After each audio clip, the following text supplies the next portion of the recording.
there's going to be more space for boutique and solo lawyers to try to go and compete with medium-sized law firms for the space of medium to small market M&A, for example. Big law firms are going to have big clients. That's always going to be the case. But for boutique and solo practitioners, there's never been a better way or better chance for you to network your way into transactions that you can actually represent and perform in a highly capacitated manner because of AI. Hi, and welcome to Main Street AI, the podcast where traditional businesses are quietly revolutionizing their operations with artificial intelligence and winning. In this podcast, I sit down with industry leaders from law firms and professional services and other Main Street businesses to explore their AI journey. We dive into the opportunities they see, the challenges they're navigating, and the real impact of AI on their industries. Whether you're AI curious or ready to implement, this show brings you insights from leaders who are actually using this technology to serve customers better, empower employees, and drive profitable growth. Mario Larrea founded Ascendia Law 4 months before this conversation. His daughter was born 2 weeks before it. In between, he closed a major M&A transaction in a month that bigger firms couldn't move fast enough to handle, and used that win to build out his team. Based in Miami, Ascendia is built around a problem Mario kept running into at larger firms. When a cross-border client needs both corporate counsel and business immigration advice, those two practices almost always operate in silos. He built his firm specifically to solve that. In this episode, Mario talks about why there's never been a better time to launch a boutique law firm, how AI is the great equalizer for smaller practices competing against big law, and why the flat fee model only works when you're genuinely embedded in your clients' worlds. Let's dive in. Hi, everyone. Welcome back to the Main Street AI podcast. This is Stephen Whittier with Satori Coach IO, and today I'm joined by Mario Larrea of Ascendia Law. Mario, thanks for joining. Thank you so much, Stephen. Happy to be here. Great. Looking forward to the conversation. Please go a little bit more into what it is you do with your firm and tell us about yourself. Absolutely. I really appreciate these spaces. I think it's very valuable for lawyers to understand what other lawyers are doing, especially when firms like mine are starting out. So Ascendia Law is based out of Miami, Florida. Our practice is heavily focused on cross-border transactions.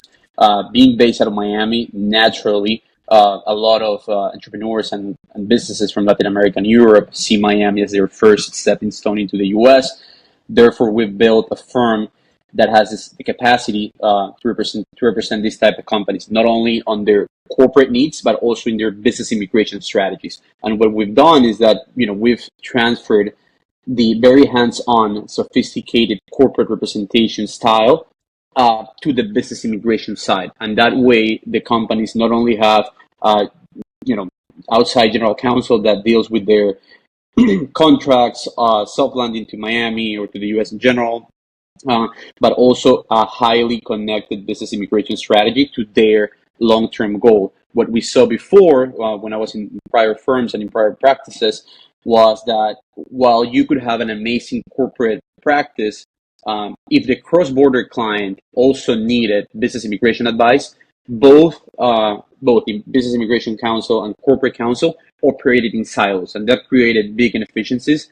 So we created Ascendia to try to tackle that specific problem.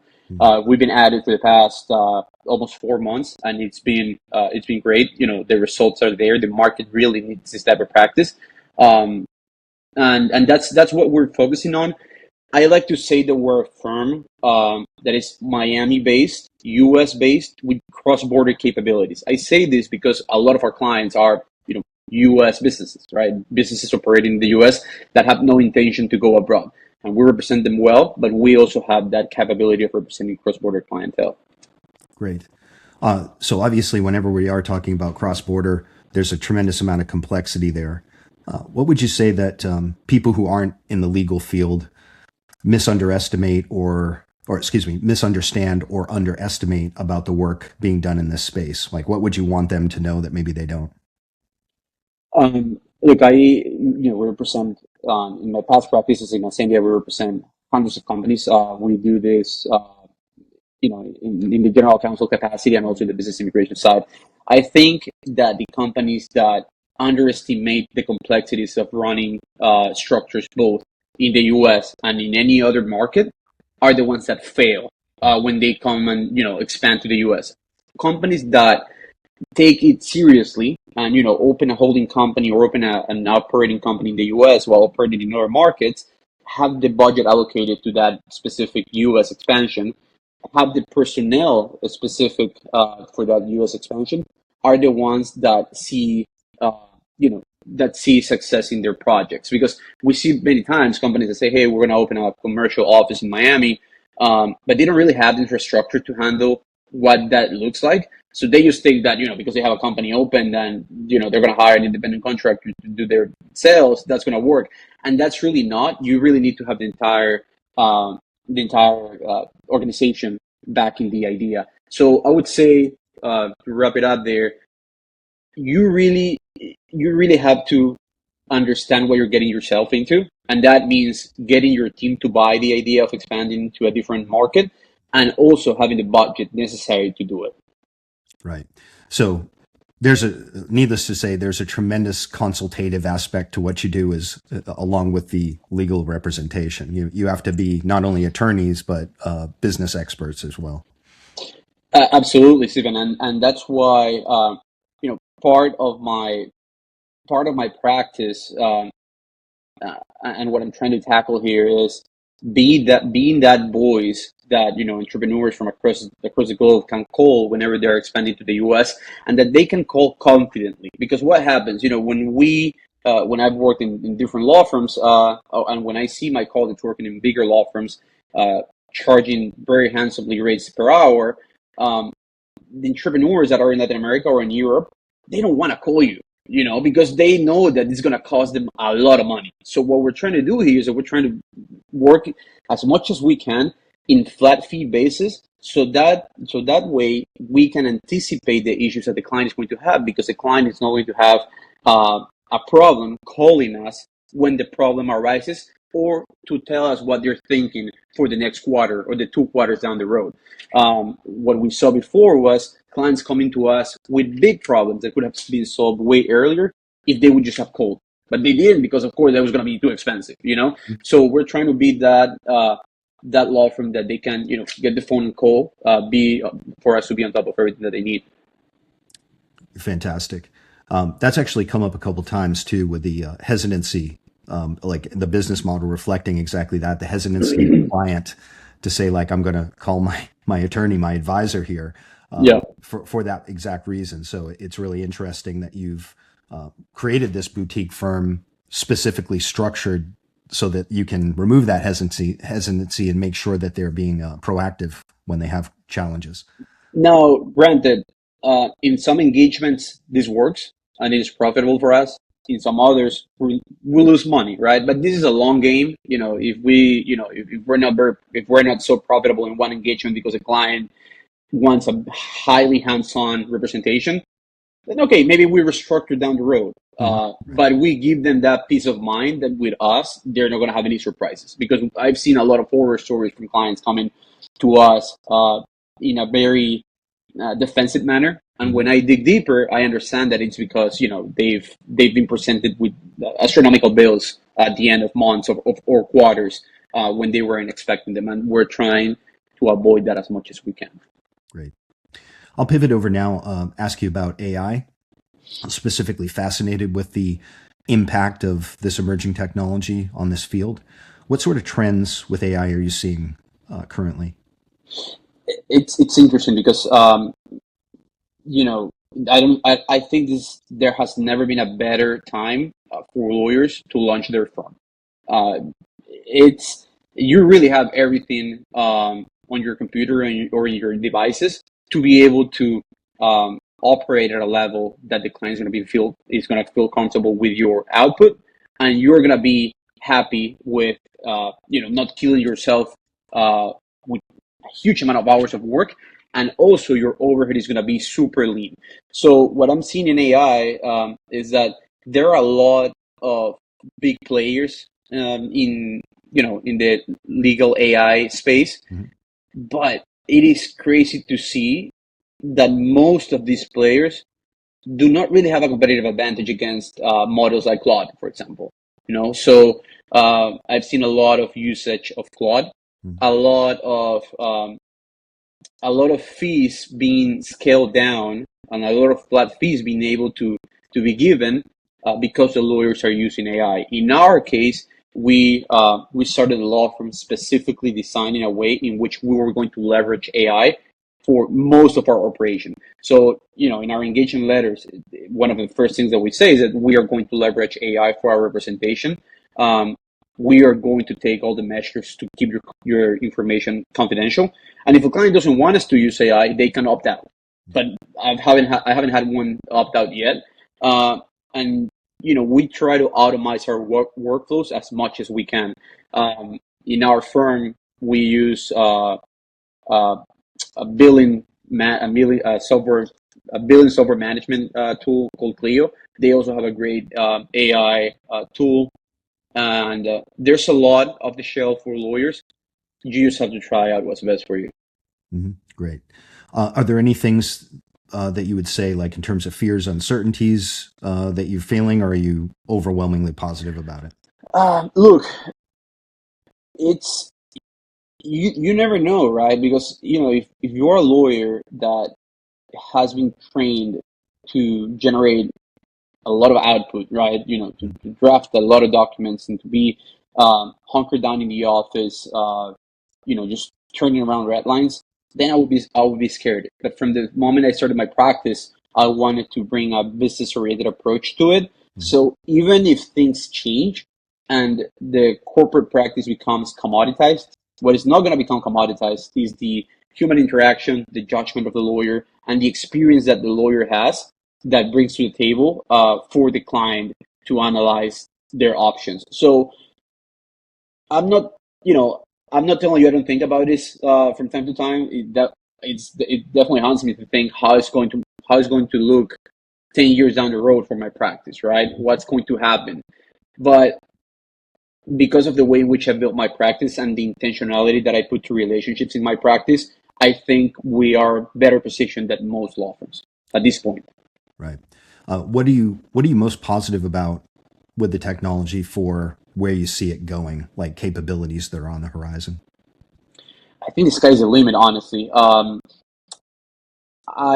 am very positive about the speed in which we can serve clients with a lean structure. So before for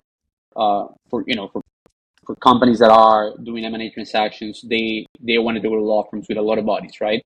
They needed they needed bodies to turn around their transactions as fast as they could. Now, boutique and solo law firms have become real players in the space because they can compete with that efficiencies that other big law firms bring at Right. a lower ticket. So I am really positive about boutique and solo law firms coming into the space as a serious player, because what I see is big law firms merging with each other and creating massive law firms. So there's going to be more space for boutique and solo lawyers to try to go and compete with medium-sized law firms for the space of medium to small market M&A, for example. Mhm. Big law firms are going to have big clients. That's always going to be the case. But for boutique and solo practitioners, there's never been a better way or better chance for you to network your way into transactions that you can actually represent and perform in a highly capacitated manner because of AI. So I'm positive. There's definitely certain downsides. For example, I mean, we saw what happened with certain law firm that had a huge fallout because of AI hallucinations in a transaction recently. So AI can help, but you got to do your job as well. I mean, you're being paid to actually sign off on the documents that you're producing. Right. You can't just defer everything to the technology. You still have to be an attorney, right? Um, Exactly, but exactly. but but I think you're spot on in terms of the great equalizer effect that it presents for the smaller firms. I am seeing that. And it's great. We've been at this for the past since January, so I mean it's April 28th, almost 4 months. Uh, and and yes, I mean before when I would go pitch clients from a boutique law firm, I would there was always that comparison with bigger law firms. Oh, how fast are you going to be able to to turn around certain documents to me? How many people are you going to staff on my transactions? Now clients understand that that's no longer a highly key issue because we're leveraging technology in a way in which it makes sense. Great. As it stands right now with your practice, what would you say that you do that's you do extraordinarily well that sets you apart from others that are in your same domain? That's a great question, and I started Ascendia with this particularly question in mind, and what sets us apart is that we really understand international markets. We have a great pulse on what's happening in Colombia, Ecuador, Venezuela, Argentina. We work a lot with Morocco. We work a lot with France, with Spain, and we are proactively in those countries at least once a month. Obviously, not me all the time, but we try to be very, very proactively present in these jurisdictions. So when a client comes, either from the U.S. expanding abroad or from abroad expanding to the U.S., we know the key players with whom we need to collaborate with in each jurisdiction to make things happen. The biggest problem that law firms have when they try to build a cross-border practice is that they think because of hiring a lawyer that speaks Spanish that's going to do it. Absolutely not. Every jurisdiction has its different contexts, and I've seen time and time again transactions where um, that transactions go sideways because you are not working with a local partner or a local law firm that understands what you're trying to accomplish. So every time that we have an engagement, I see who is my ally on the other side. Is it a law firm that understands how business is done in the U.S.? Is it a lawyer that has done venture capital transactions with cross-border implications? And if not, I bring to the table several options, and that's what clients appreciate. Great. What would you say would be like one of your prouder moments for an impact or an outcome that you've had for a client? Um, we've had we have quite a few. I'll tell you one that happened very recently. So I had this client of my firm. He was not a client then. This happened really 2 months ago, actually, the first month of our operation. Um, Big corporation from Latin America. They, very very big in the food industry. They came to me on a Friday at 2 p.m.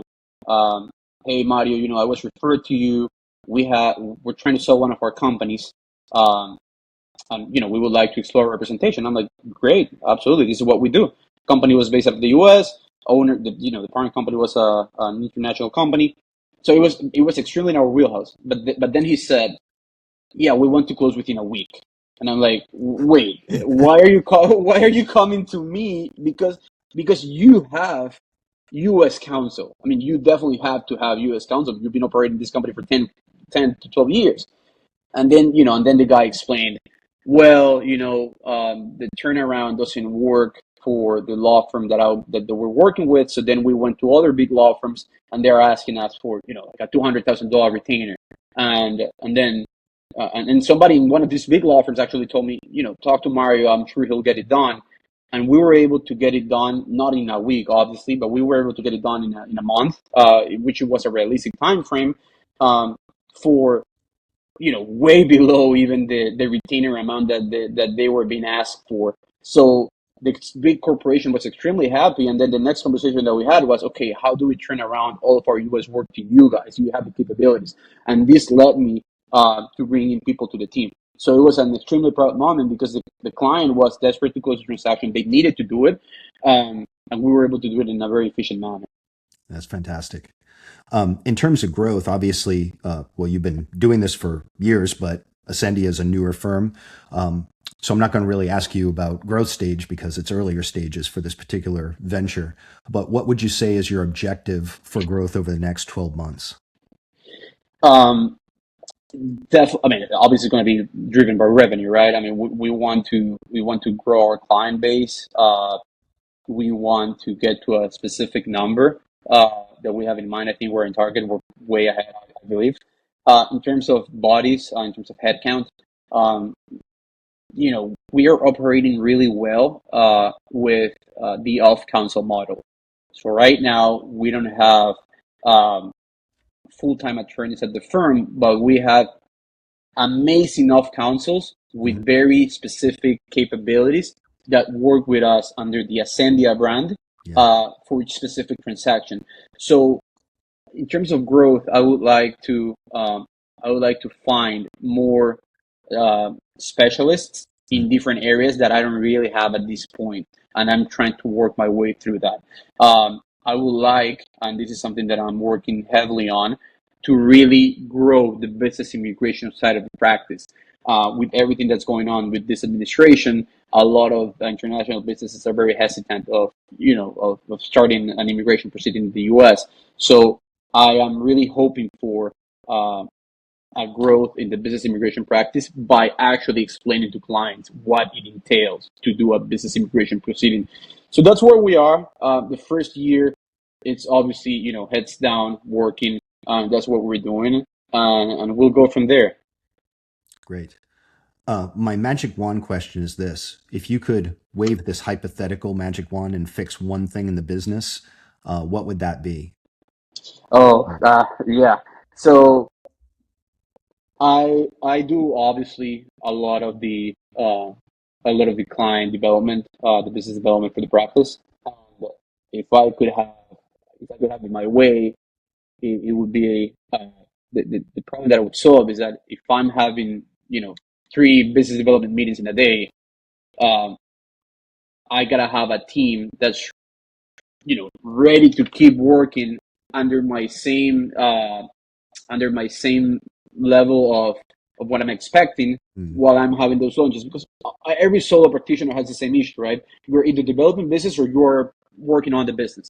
Mhm. So um, I would love to be able to be out developing business and not having to come, and work at night for several hours because I was out and about, right? It's coming. We're definitely working proactively towards it, and it's more of a letting go type of situation. We have the personnel, we have the people that are fantastic, and it's more of generating more business to letting go more of it. Right. Yeah, absolutely. That's nature of the beast when you're in the early days learning the Yes, multiple yes. hats. Uh, I try not to stress myself about it. I understand that it's part of the journey, and I'm grateful that we're having that issue so early on the project. right. Great problem to have. Um, I like to always come full circle from talking about business and tech and growth to the personal. So, Mario, what would you say is your big driving why, the thing that gets you flying out of bed in the morning, excited about what you do? Um, so from the time that I started my practice, I started practicing from the time that I started practicing as a lawyer in general. I knew that the shining bright salary of a big law firm came with a cost, Mhm. right? And that cost is your time with your family, time with your friends. So I specifically targeted to work in law firms that were boutique, that were highly specialized, and would allow me, at least on paper, to have a work-life balance where I can be present for my family. Mhm. With Ascendia, that's what I'm trying to build, a law firm where we do good, sophisticated work, but that allows time for me to be with my family. I have two kids. One of my daughter was born 2 weeks ago today. Uh, Congratulations. Thank you. So I really enjoy being with my family. And as much as I love being there for my clients and I'm there for them 24/7, I need to build a practice where I can master my own time. And that's what we're trying to do here. Fantastic. How can people best reach you if they want to find out more about your services? Obviously, the website is ascendialaw.com. I'm very active on LinkedIn as Mario Larrea. Um, and, I'll drop my email, which is mario@ascendialaw.com. And yeah, I'd be more than happy to chat. Before even becoming a lawyer, I had a media company called The Network, and The Network is very similar to what you guys are building in Satoshi, where we would cover cross-border venture capital transactions. So we scaled an angel investor group. We did conferences throughout Latin America. We grew the podcast to be one of the top podcasts in many Latin American countries. So don't reach out to me only for legal work. Reach out to me if you want to chat about venture capital, about how to come into the U.S. market in terms of not only legal but operations as well. I'm more than happy to discuss. Fantastic. Well, great insights today. Thank you so much for coming on. Thank you, Stephen. I appreciate it. Excellent. Take care.